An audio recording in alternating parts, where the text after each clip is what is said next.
നിന്നെ പോലുള്ളവർമാരാണോ ഓരോ കഥകളൊക്കെ പറഞ്ഞിട്ടുള്ളവരൊക്കെ പേടിപ്പിക്കണത്? അവിടെ ആരോ വീണ് മരിച്ചിട്ടുണ്ടെന്നൊക്കെ പറയുന്നത് കേട്ടിട്ടില്ലേ നമ്മള്? രാത്രി അവിടെ പോയി നിൽക്കാൻ പറ്റൂ? ഞാൻ റെഡിയാ.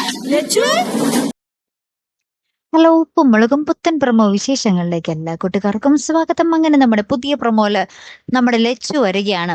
അപ്പൊ ലച്ചുവിന്റെ ഒരു സ്ഥലമുണ്ട് കുറച്ച്. അപ്പൊ നമ്മുടെ കേശു പറയുന്നുണ്ട് ആ സ്ഥലത്ത് എന്തൊക്കെയോ ഒരു പ്രേതബാധ ഉണ്ടെന്നാണല്ലോ ചേച്ചി എല്ലാവരും പറയുന്നേ എന്ന് പറയാണ്. അപ്പൊ ലച്ചു പറയുന്നുണ്ട്, നീ വെറുതെ ഓരോന്നും ആ സ്ഥലത്തെ പറ്റി പറയണ്ടാട്ടോ എന്നൊക്കെ പറയുന്നുണ്ട്. അപ്പൊ നമ്മുടെ ഭവാനി അമ്മൂമ്മയും പറയുന്നുണ്ട്, ഇല്ല ലച്ചു കാര്യത്തിലാണ് എന്ന് പറയുമ്പോൾ നമ്മുടെ ലച്ചു പറയുന്നുണ്ട്, ഒന്ന് പോയേ, നിങ്ങളുടെയൊക്കെ പേടി ഞാൻ മാറ്റിത്തരാം, ഞാൻ ഇന്ന് രാത്രി ഒറ്റയ്ക്ക് അവിടെ പോകും, നിങ്ങൾ നോക്കിക്കോ എന്നൊക്കെ പറഞ്ഞിട്ട് നമ്മുടെ ലച്ചു ആ ഒരു ഫോണിന്റെ ഫ്ലാഷ് ലൈറ്റ് ഒക്കെ ഓണാക്കി ആ ഒരു സ്ഥലത്തേക്ക് പോകാട്ടോ. നമ്മുടെ പാറമടയുടെ അരികിലായിട്ടാണ് ആ സ്ഥലം കേട്ടോ.